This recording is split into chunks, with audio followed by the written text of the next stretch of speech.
Boa noite, graça e paz. Vamos ficar em pé e começar louvando ao Senhor com a canção Vim para Adorar-te.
Somente as vozes.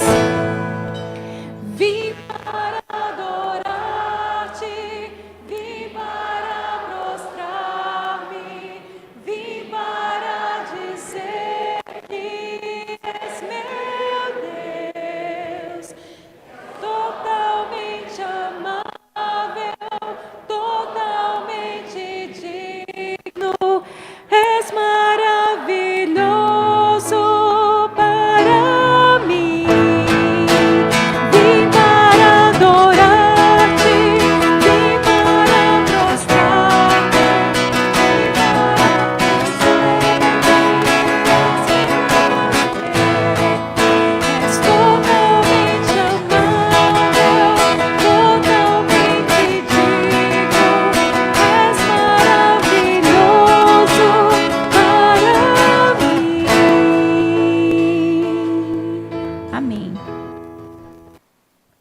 Graça e paz, irmãos.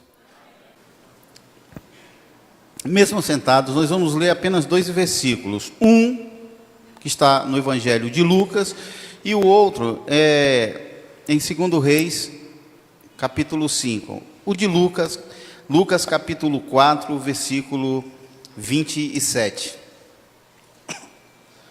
Quem achou Lucas 4, 27, diz amém. A maioria, então podemos ler. Havia também muitos leprosos em Israel nos dias do profeta Eliseu, e nenhum deles foi purificado, senão Naamã, o sírio. Agora, 2 Reis 5:15. Segundo Reis 5,15, quem achou diz amém. Quem não achou, só uma dica, fica depois de 1 Reis. Ok? Está escrito assim, 5,15. Voltou ao homem de Deus, ele e toda a sua comitiva. Veio, pôs-se diante dele e disse: eis que agora reconheço que em toda a terra não há Deus, senão em Israel. Agora, pois, te peço, aceites um presente do teu servo. Querido Deus, eterno Pai, mais uma vez estamos aqui neste lugar com o teu povo, a tua igreja reunida, te cultuando, te adorando, te louvando, exaltando, ó Pai, o teu poder, exaltando o teu senhorio sobre as nossas vidas. Mas agora nós queremos ouvir o que tu tens para nós nesta noite. É a tua palavra. Ó Deus, que o teu Espírito Santo tenha mais uma vez liberdade para agir neste lugar. Que a minha voz possa ser usada por ti onde chegar, anunciando não aquilo que eu quero, mas aquilo que tu queres. Em nome de Jesus, te pedimos e agradecemos. Amém. O primeiro texto que nós lemos, o texto de Lucas, capítulo 4, vai contar-nos uma história a partir do versículo 16. Fala-nos sobre uma tensão ocorrida num dia de sábado, numa sinagoga em Nazaré. Naquele dia, Jesus já adulto, ele está na sinagoga e ele é convidado para ler as Escrituras. E o auxiliar abre as Escrituras justamente no texto que falava do próprio Jesus, Isaías 61. E ele fica de pé, com as Escrituras abertas. Você vai encontrar isso aí no capítulo 4 de Lucas. Nós apenas lemos um versículo, mas fica para o teu estudo, o teu registro durante a semana. E Jesus diz assim: o Espírito do Senhor é sobre mim, pois que me ungiu para evangelizar os pobres. Enviou-me a curar os quebrantados de coração, a pregar liberdade aos cativos e restauração da vista aos cegos, a pôr em liberdade os oprimidos, a anunciar o ano aceitável do Senhor. Versículos 18 e 19. Conhecendo o coração dos seus ouvintes e sabendo que nenhum profeta é honrado na sua própria terra, foi nesse contexto que ele disse isso, Jesus citou 2 episódios do Antigo Testamento que incomodavam, que traziam desconforto para os judeus. Um deles vai ser o episódio da viúva de Sarepta de Sidom, quando num tempo de fome e seca, Deus designa Elias para cuidar daquela mulher. E durante todo o tempo em que Elias esteve com aquela mulher, não faltou farinha, não faltou azeite, não faltou provisão. Uma outra história, que é a história do general sírio, o Naamã. E Jesus vai dizer: naquele tempo existiam muitas viúvas, muitos leprosos em Israel, mas somente eles foram acudidos, atendidos, somente eles. 2 gentios que experimentaram a manifestação sobrenatural do poder e do cuidado de Deus, quando os judeus que estavam na mesma condição ficaram a ver navios. Isso os enfureceu de tal forma, eles ficaram tão irados que expulsaram Jesus da cidade, levando-o ao monte do precipício que fica na entrada da cidade de Nazaré, para o lançarem de lá. como não era chegada a hora do sacrifício de Jesus, Jesus simplesmente passa no meio deles, olhando para cada um, e eles não têm coragem de tocá-lo. Daí, ele vai morar na aldeia de Cafarnaum. Nós falamos sobre a aldeia de Cafarnaum há um tempo atrás. Um lugar de pescadores pobres, lugar de gente simples, e de onde ele escolheria os seus discípulos. Aquela citação de Jesus, ela nos ensina que uma humanidade caída não pode exigir exclusividade de Deus, não pode exigir meritocracia humana, apenas por cumprir seus atos e ritos religiosos, apenas por conhecer a letra das Escrituras, apenas por frequentar uma sinagoga ou um templo. Porque isso só é importante se for consequência de algo maior. Porque fome, dor, desespero, angústia, precisam apenas de misericórdia, graça e socorro de Deus. E Deus, Ele ouve e atende o clamor sincero daqueles que o buscam, daqueles que o invocam, sendo judeus ou gentios. Queridos, nunca será o que nós fazemos para Deus, mas sempre será aquilo que Ele fez em nós e aquilo que Ele faz através de nós. Apenas dessa forma, a nossa religiosidade tem sentido. Como aqueles homens, muitas vezes nós também não consideramos que a misericórdia divina, ela sempre foi e sempre será supra-ideológica. Ela não pode ser confinada a padrões humanos, por mais elaborados que sejam. Como religiosos que também somos, precisamos compreender que o nosso relacionamento com Deus não aconteceu por causa dos nossos predicados pessoais. Não é porque nós somos bons, não é porque nós somos melhores que as outras pessoas, não. Aconteceu porque Jesus pagou o preço por nós. Foi pelo mérito de Jesus. Foi porque Ele levou sobre si os nossos pecados. E assim o castigo que nos trouxe a paz estava sobre Ele. Foi por Jesus. E é por Jesus. Apenas por Jesus. Quando eu pensava nesse texto, eu lembrei de um domingo como este. Um domingo à noite em que nós participamos de um culto gostoso como esse. E quando os irmãos saíam, uma menina,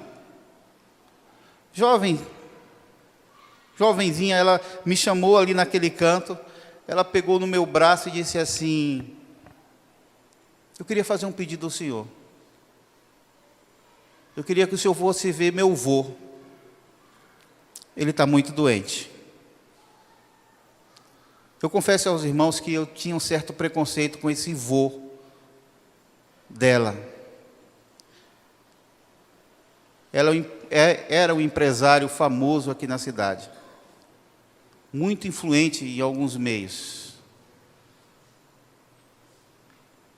Mas o que menos importa para mim são os meus preconceitos.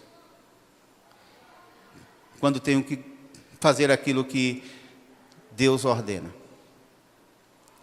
Eu marquei no meio de semana, chamei algum irmão da igreja que tem o costume de frequentar esse segmento social mais elevado. Fomos àquela casa ali no Góis Calmon. Encontramos aquele homem no estado terminal de câncer, sentado numa cadeira com a família.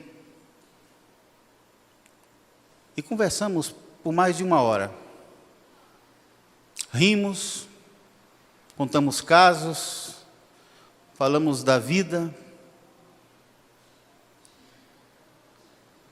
E de repente eu olhei para ele e disse assim: olha, o que nos trouxe aqui nesta tarde foi uma menina bonita, que te ama de uma forma tão linda, que no domingo segurou no meu braço lá na igreja e disse: vá visitar meu avô. Era como se ela estivesse dizendo para mim: leva um pouco daquilo que nós vivemos, acabamos de viver, para meu avô. E ele ficou meio que impactado. E eu disse assim: eu queria orar por você, mas só quero orar por você, se você permitir. Ele me olhou assim, falou: pode orar.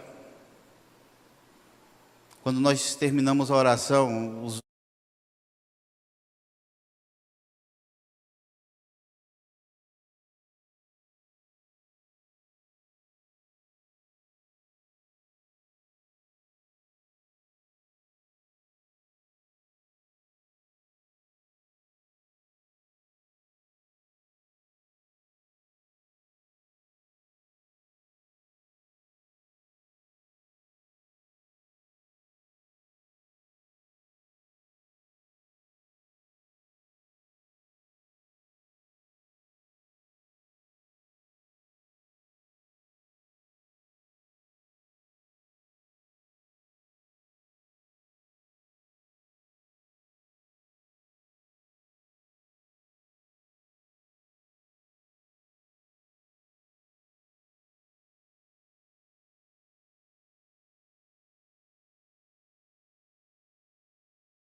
tudo.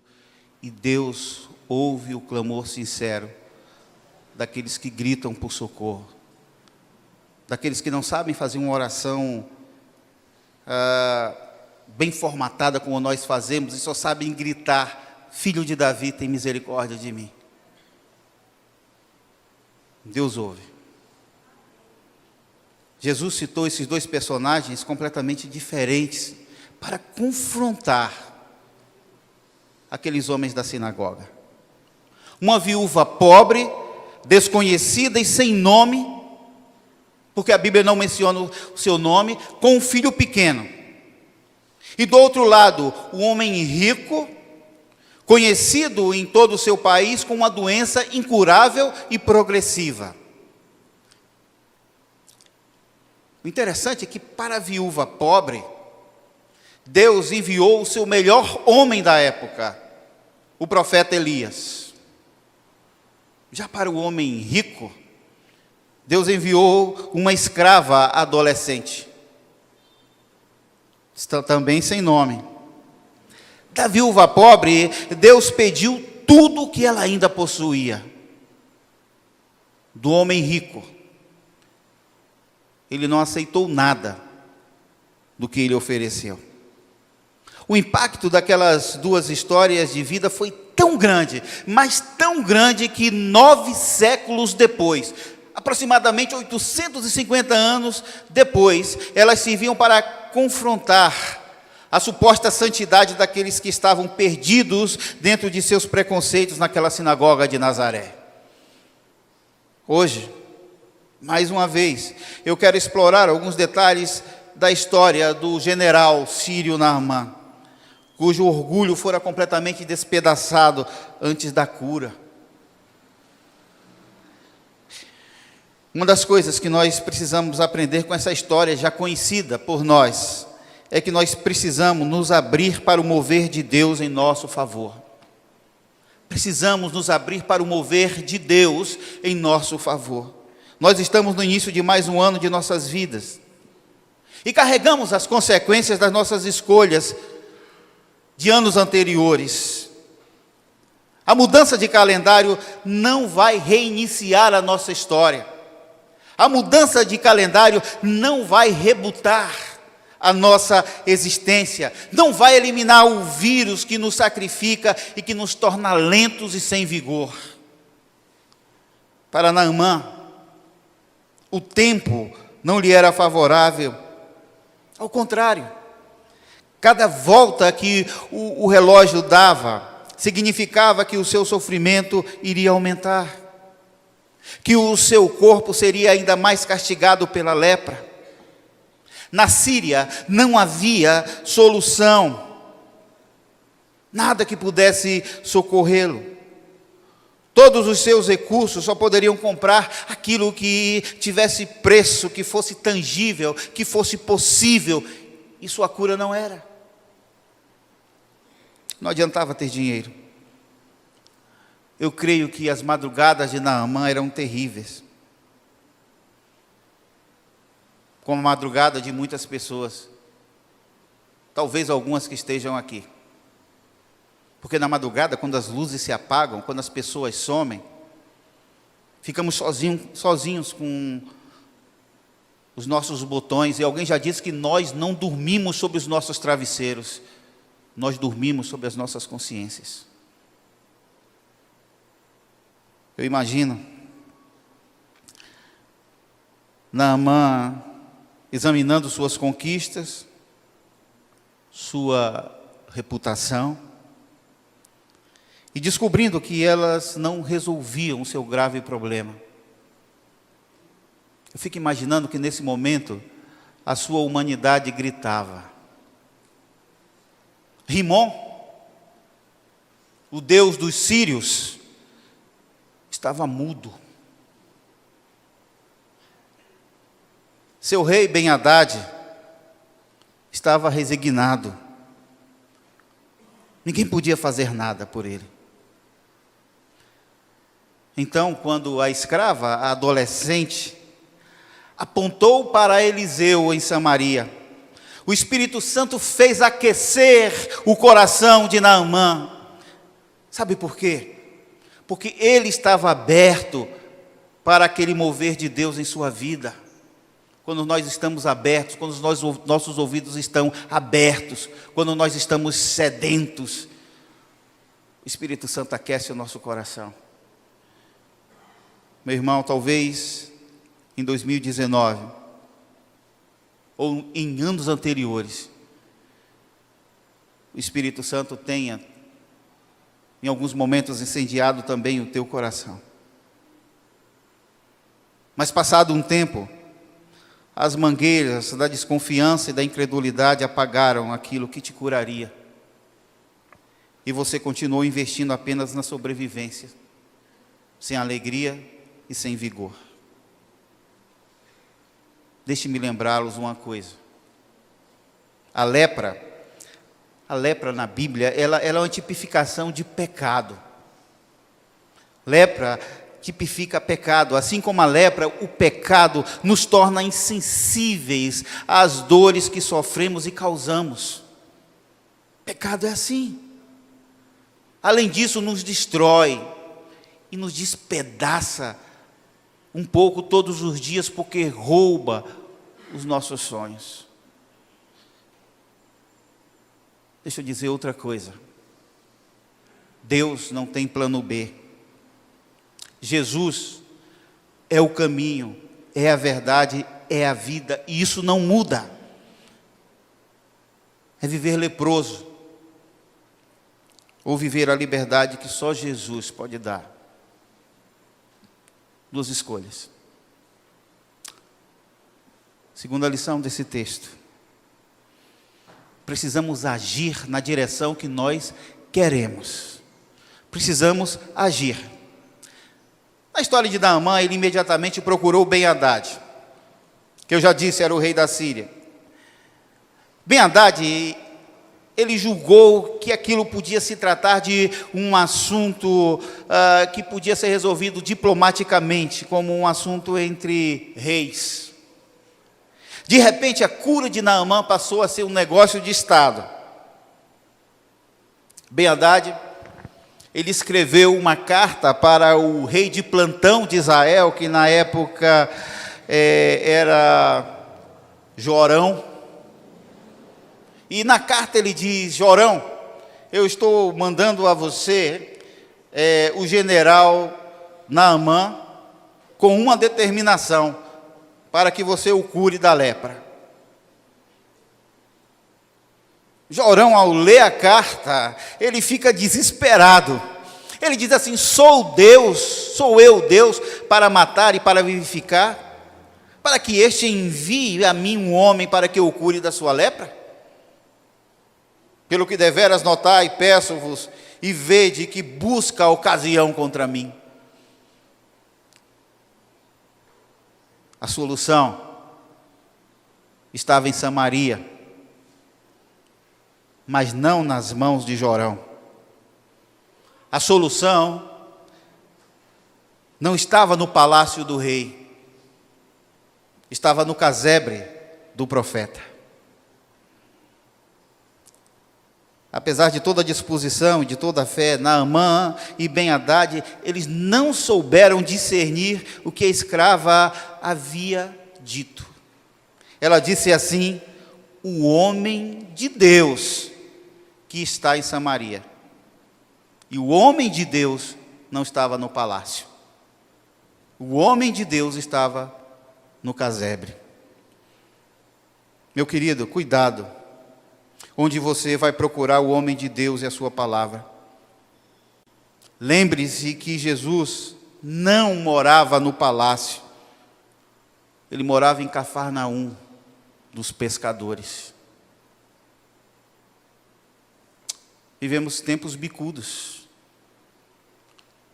onde supostos homens de Deus habitam seus palácios e manifestam poderes e fazem promessas que não podem cumprir e atraem para si os incautos que não sabem discernir onde estão os homens de Deus.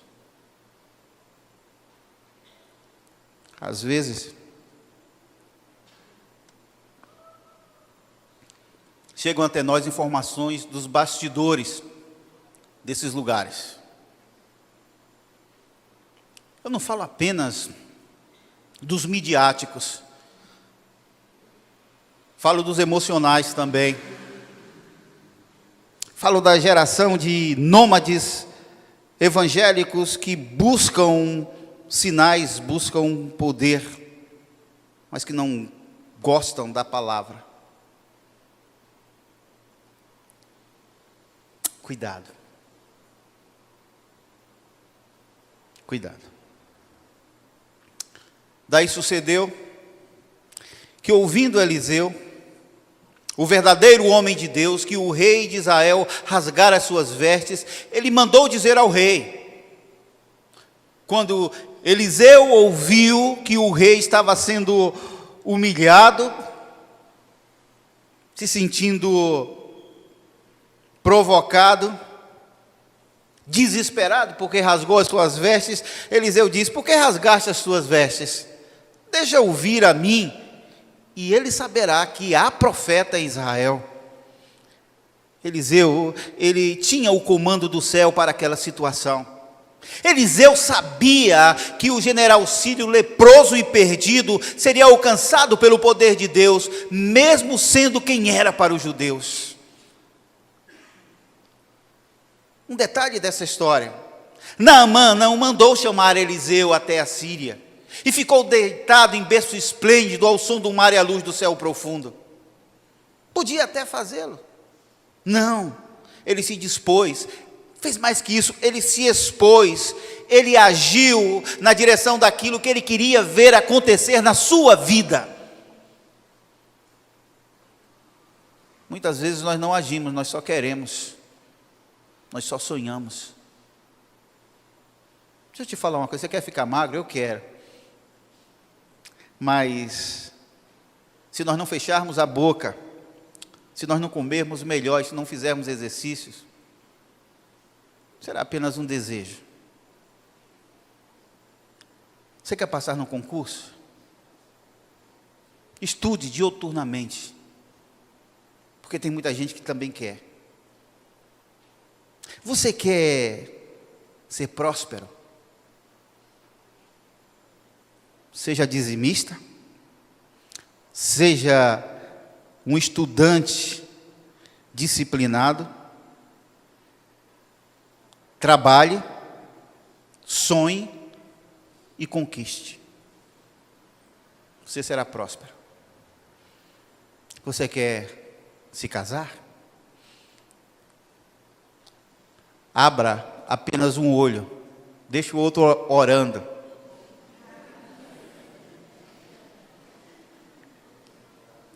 Porque se você fecha os dois, você não vai ver a bênção chegando. Abra um olho, pesquise, olhe. Em 1900 e preto e branco, minha mulher chegou aqui nessa igreja. E ela conta que as meninas, ela também era uma menina, falavam com ela assim: nessa igreja não tem rapaz, nessa igreja não tem ninguém que a gente possa namorar. E eu aqui sem ninguém. E olha que eu não era a melhor coisa não, tinha mais. Aí ela, que não é boba nem nada, ela foi lá com o olho aberto, porque se tivesse os dois ela não me via. Está aí, feliz há 28 anos.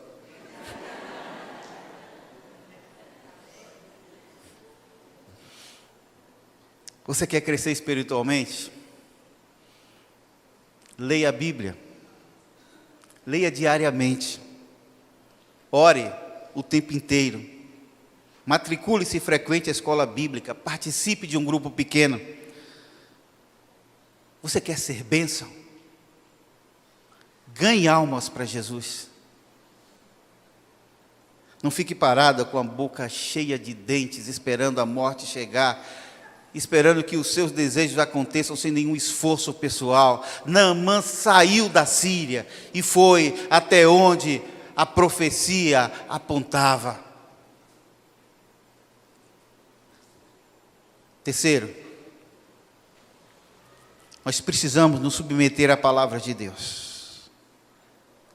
A teologia classifica a soberania de Deus como um dos atributos incomunicáveis de Deus. Isso quer dizer que só Ele é soberano. Eu fico imaginando, às vezes, aquela cena na porta do casebre de Eliseu. Naamã chegando com toda a sua comitiva.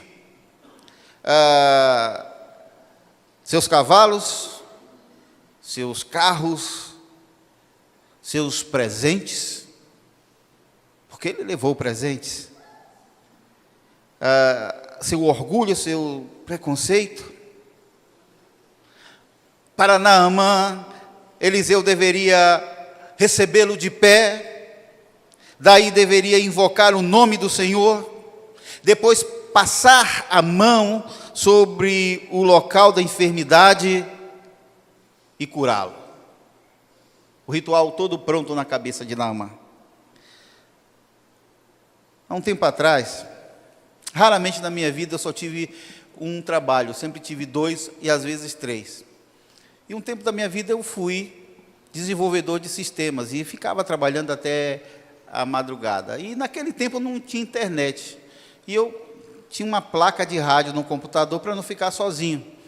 E ligava o rádio. E enquanto trabalhava. E o horário das 22h30, 10h30 da noite, sempre começava um programa desses evangélicos. E eu admirava a coragem daquele pastor de fazer algumas provocações com os ouvintes. E era ao vivo. E uma pessoa falou: pastor, eu queria que o senhor orasse por uma enfermidade que está sobre o meu corpo. E o pastor falou: qual a enfermidade, minha irmã? A irmã não disse. Aí o pastor queria ser esperto, ele falou: então vamos orar, irmã. Coloque a mão sobre o lugar da enfermidade. Aí a irmã falou: você a respeita, pastor? Aí eu fiquei pensando, já sei onde é o lugar da enfermidade. Ah, irmãos. As coisas não aconteceriam e não acontecem do jeito que Naamã quer, do jeito que a gente quer, é do jeito de Deus. Até mesmo a forma como Eliseu deveria agir, Naamã havia conjecturado. Ele pensava até mesmo a hora que Deus deveria curá-lo. Como general, Naamã estava acostumado com os rituais religiosos. Ele era adorador de um deus sírio, chamado Rimon, portanto, de liturgia ele também entendia. Talvez se fosse hoje, Naamã esperaria a apresentação do coral, depois um solo de Laís, depois a entrada do pastor curandeiro, no caso Zica, tudo filmado e devidamente registrado com toda a pompa e reverência. Afinal de contas, ele era Naamã, tinha que ser do jeito de Naamã, na cabeça de Naamã. Contudo, Eliseu resolveu enquadrá-lo, porque para Eliseu, Naamã era apenas mais um leproso que necessitava da intervenção divina. Seus títulos não valiam, sua posição nada representava. Naamã precisava entender a sua realidade existencial. Então Eliseu lhe mandou um mensageiro dizendo assim: vai e lava-te 7 vezes no Jordão, e a tua carne será curada e você vai ficar purificado. Eliseu nem saiu para aquele encontro. Ele simplesmente vai mandar um mensageiro dizer: sai daqui, vai lá no Jordão e mergulha 7 vezes. Se você fosse Naamã, o que você faria? Ele ficou completamente indignado. Até porque ele subestimava Israel, e ele chega a dizer que Abana e Farpá, rios da Síria, eram melhores que todas as águas de Israel. Ele não queria ir. Ele não entendia. E muita gente não entende que o poder da cura não estava nas águas do Jordão, mas na obediência à ordem do profeta, na obediência à palavra de Deus. Ele não percebia ainda que não era apenas banhar-se no Jordão, mas banhar-se 7 vezes. Eu tive próximo desse lugar do Jordão, fica próximo à Jordânia. Em Israel, próximo à cidade de Tiberíades, próximo ao Mar Vermelho, eles têm um lugar preparado para turistas chamado Yardenite, onde as pessoas se batizam, onde tem toda uma estrutura para que isso aconteça. A água é limpa, transparente, toda a segurança, e muitas personalidades, quando vão no lugar do batismo, vão nesse lugar. Mas eu pedi ao guia que nos levasse próximo ao lugar do batismo de Jesus, que foi próximo ao lugar do acontecimento com Naamã. A água é barrenta, o lugar é sujo, o mato é alto. E aí dá para entender a indignação de Naamã. Eu posso afirmar que não há poder nenhum naquela água. Eu mesmo fiquei de joelhos, peguei um pouco da água e botei na cabeça. Não aconteceu nada. Já se passaram 3 anos. Não aconteceu nada. Não existia e não existe poder nas águas do Jordão. 7 vezes, número de Deus, 7 voltas em torno de Jericó, 7 igrejas da Ásia Menor, 7 trombetas, 7 taças, 7 mergulhos de Naamã. Sabe, às vezes nós também confundimos as coisas, achamos que o poder pertence a pessoas, objetos e lugares, e acabamos criando fetiches, lugares sagrados, pessoas especiais, orações mais fervorosas, cujo poder de convencimento de Deus é garantido. E acabamos criando semideuses com aparência humana e condutas desumanas. perversos, indignos, pois usam o nome do Senhor para serem adorados. Eliseu nunca quis isso, ele não queria isso. Eliseu não se importava com a indignação momentânea de Naamã, pois ele sabia que a glória é e sempre será de Deus, e que Deus é Deus, e é Ele quem deve ser adorado em qualquer situação. Consciência maravilhosa do profeta Eliseu. No meio desse conflito todo, enquanto o orgulho de ser muito para os homens desafiava a necessidade de se humilhar e de ser quem é de verdade, quem se é diante de Deus, os servos de Naamã foram até ele e disseram assim: meu senhor, se ele estivesse te pedindo coisa impossível, mas é tão simples, é só tirar a capa, é só tirar essa indumentária de poder, é só quebrar esse orgulho, entrar na água. O que me chama a atenção é que Naamã estava no lugar certo, onde a bênção o alcançaria, mas ele lutava consigo, resistia, simplesmente porque ela não tinha acontecido da forma como ele havia imaginado. Talvez ele tivesse vergonha de se expor, mostrar suas feridas, mostrar aquilo que só a sua família sabia.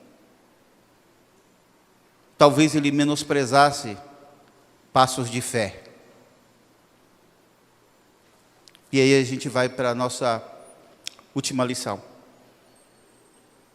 Precisamos finalizar o que nós começamos. Precisamos finalizar o que nós começamos. Naquele momento da vida de Naamã, a misericórdia e a graça de Deus se manifestavam de uma forma imensa, imensamente maravilhosa. Mas ele não receberia nada se não se despisse de tudo aquilo que ele pensava ser. As pessoas que realmente se importavam com Naamã, sua mulher, seu rei, seus servos, sua escrava, já não suportavam mais vê-lo se despedaçando a cada dia, sofrendo uma dor sentida dentro de casa e na companhia segura dos mais próximos. Aquilo não incomodava a sociedade, porque a sociedade não sabia, só o via como um herói. Aquilo não incomodava os mais distantes, porque não podiam percebê-lo como ser humano, apenas como figura pública. Ah, meu querido, são os mais próximos que sofrem as consequências das nossas dores, a nossa família principalmente. Só aqueles que nos conhecem de verdade e que sonham e sofrem com a nossa liberdade sabem a extensão da dor que nós carregamos. Naamã, ele refletiu sobre aquela condição. Voltar para casa orgulhoso e leproso, ou se humilhar diante do que ouvira, ou finalizar o que começou. Então resolveu. Ele desceu no Jordão, mergulhou, deu o primeiro mergulho. Sabe que uma cena que eu imagino?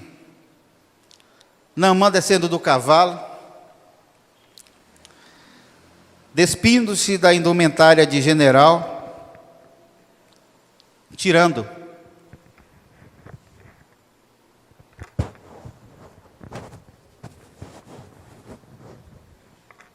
deixando que os seus servos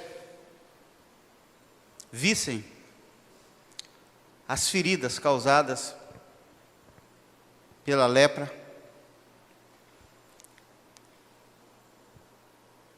completamente entregue, simplesmente Naamã, sem patente, sem armas, sem amigos importantes, sem direitos, mas pronto para receber o melhor de Deus. Ele mergulhou a primeira vez, mas nada aconteceu. Ele mergulhou a segunda vez, nada aconteceu. Ele mergulhou a terceira vez. Talvez ele tenha pensado em desistir, porque nada também aconteceu. A quarta vez, nada aconteceu. A quinta vez, nada aconteceu. A sexta vez, até que enfim ele mergulhou a sétima vez, conforme a palavra do profeta. Então ficou purificado. Naamã, ele descobriu que a solução para a sua lepra estava além das palavras do profeta.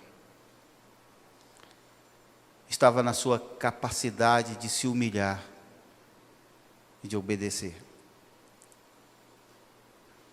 Deus queria abençoá-lo daquela forma, mas só ele poderia impedir a bênção. Deus, ele não arromba a porta do coração de ninguém. Sim, o processo de conversão começa e acontece com Deus. Mas o processo de santificação depende da nossa disposição. E agora nós vamos terminar como começamos. Então voltou ao homem de Deus, ele e toda a sua comitiva, chegando-se, pôs-se diante dele e disse: eis que agora eu sei que em toda a terra não há Deus senão em Israel. Aí ele oferece presentes que não são aceitos por Eliseu. Ele pede para levar um pouco de terra daquele lugar para a Síria e compromete-se a adorar apenas ao Deus de Israel. Muitos anos depois, mais ou menos 850 anos depois, naquela sinagoga de Nazaré, naquele sábado, Jesus lembrou a todos daquele momento, quando disse: e muitos leprosos havia em Israel no tempo do profeta Eliseu, e nenhum deles foi curado, foi purificado, senão Naamã, o sírio. O nome do Senhor foi glorificado quando Naamã se abriu para o mover de Deus em seu favor, agiu na direção da sua bênção, se submeteu à palavra de Deus, finalizou o que começou. Querido, a grande lição dessa história é aqui o Deus que purificou e restaurou Naamã naquele dia, também pode purificar e restaurar você neste dia. Que bom que você está aqui. Que bom que você conseguiu chegar até aqui. Eu não sei quantas vezes você chegou ao lugar da bênção, perto da bênção, e não a recebeu. Mas eu creio que o Senhor te trouxe aqui nesta noite para promover uma transformação completa na tua vida. Te libertar daquilo que destrói teus sonhos, daquilo que limita os teus passos, daquilo que faz você ser menor do que você pode ser. Eu creio nisso. Você nasceu, meu irmão, meu amigo, para a glória de Deus. Ele tem interesse em que você cumpra esse propósito. Mas deixa eu te dizer uma coisa. Assim como Naamã, você precisa se despir de tudo que tem atrapalhado essa comunhão com Deus. Não importa as pessoas que te veem, que te cercam, porque elas não te conhecem. Deus sabe quem você é. Apesar disso, Ele não desistiu de você. Às vezes as pessoas desistem de nós. Às vezes, até mesmo nós desistimos de nós. Mas Deus não desiste. Nunca desiste. Sabe por quê? Porque existe uma verdade cravada na cruz ao nosso respeito. Jesus morreu por nós. E voltará para nós. Está aqui. É ver essa demonstração inequívoca de que Ele está no controle das nossas vidas. Ele nos trouxe aqui hoje para que nós entendamos de uma vez por todas que precisamos ser completamente dele. Que o orgulho, a vergonha, a timidez precisam ser derrotadas definitivamente em nossas vidas. Que a lepra do pecado tem cura. Jesus é a resposta que nós precisamos. Jesus é o nosso Jordão. É nele que devemos mergulhar.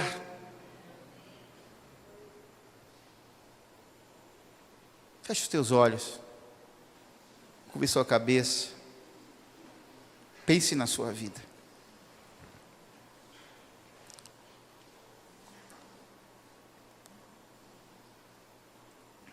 Nós estamos no início de mais um ano. Se queremos um ano realmente novo, temos que viver vida nova. Vida com Jesus.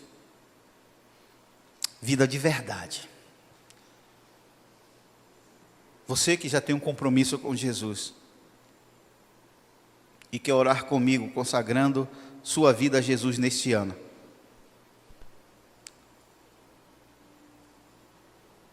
Fica de pé para a gente orar.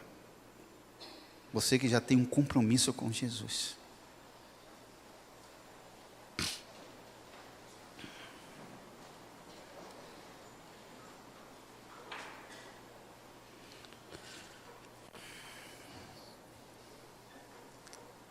Continue com os olhos fechados. Você que quer fazer um compromisso com Jesus e quer pedir-lhe perdão pelos teus pecados, pedir que definitivamente Ele assuma o controle da tua vida, more no teu coração, dizer para Ele: Senhor, me perdoa, dirige os meus passos, eu quero uma vida nova.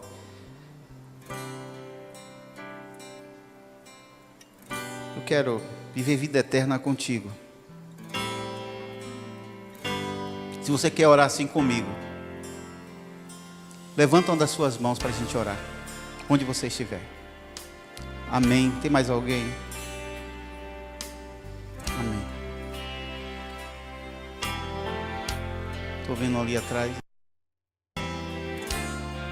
Amém, lá atrás. Eu vou fazer o seguinte, amém. Pode levantar a mão.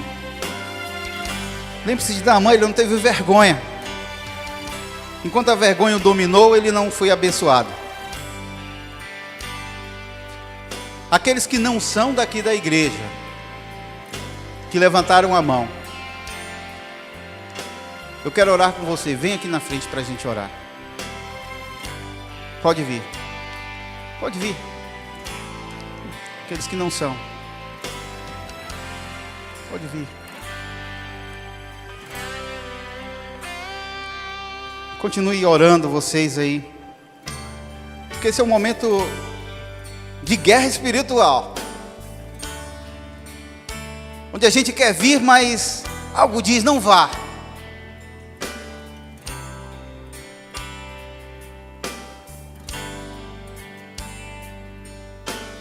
Mais alguém?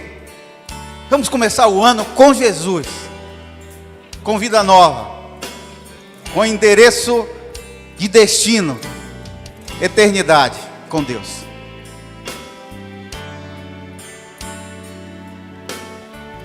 Eu vou pedir a algumas pessoas da igreja que fiquem perto desses nossos queridos, para nós orarmos juntos. Ok. Já temos algumas pessoas aqui. Eu vou fazer a primeira e a segunda oração. Pai querido, nós louvamos o Teu nome neste primeiro domingo de 2020, porque o melhor de todas as coisas, a melhor de todas as coisas que pode acontecer na vida de alguém está acontecendo agora. Quando pessoas vêm à frente dizendo: Senhor, perdoa os meus pecados, escreve o meu nome no livro da vida, mora no meu coração e dirige os meus passos. E assim nós te pedimos que Tu escrevas os nomes desses com a tinta do sangue do Cordeiro, onde ninguém consegue apagar. Nós declaramos que no mundo espiritual toda maldição está quebrada e nada pode interferir na vida desses homens que estão e mulheres que estão aqui na frente, porque a partir de agora eles são Teus. Se eles caminhavam na direção do inferno, hoje eles caminham nos braços de Jesus, porque eles são resgatados pelo poder da fé. Perdoa-lhes os pecados, Senhor. Renova-lhes os corações. Faz com que eles possam voltar para casa, como já disse alguém, mais leve, porque tiveram um encontro contigo. Abençoa, Deus, aqueles que renovam o compromisso de serem servos mais fiéis e mais próximos de Ti.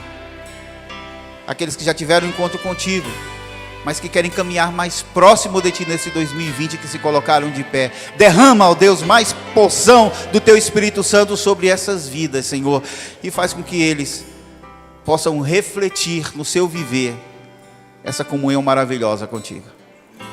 Nós Te louvamos, porque nós sabemos, Senhor, que esta é a Tua vontade. Ó Deus, foi para isso e por isso que Tu deixaste a Tua igreja nesta terra, para que nós possamos nos ajudar mutuamente.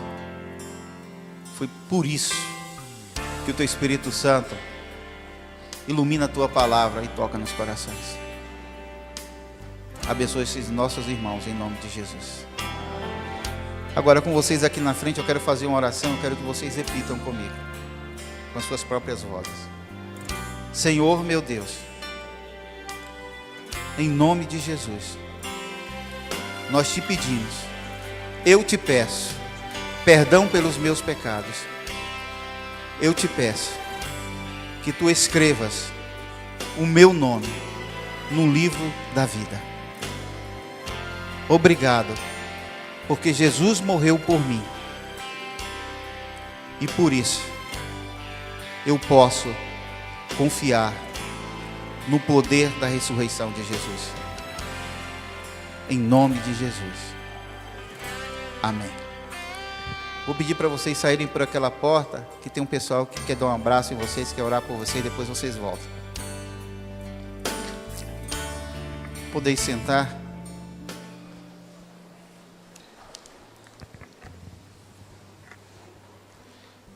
Antes de nós encerrarmos o culto com a bênção, eu quero convidar a todos que gostam de orar, que gostam de estudar a Bíblia, para estar aqui conosco na quarta-feira.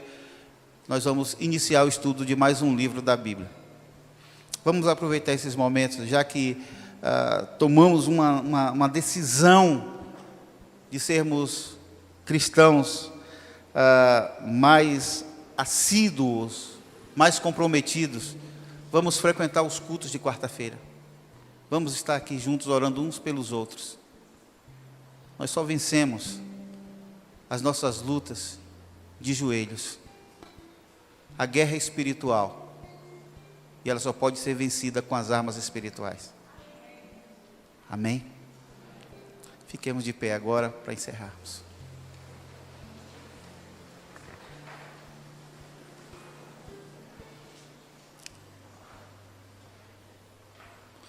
Ok, pastor Jonatas já saiu, né? Ok.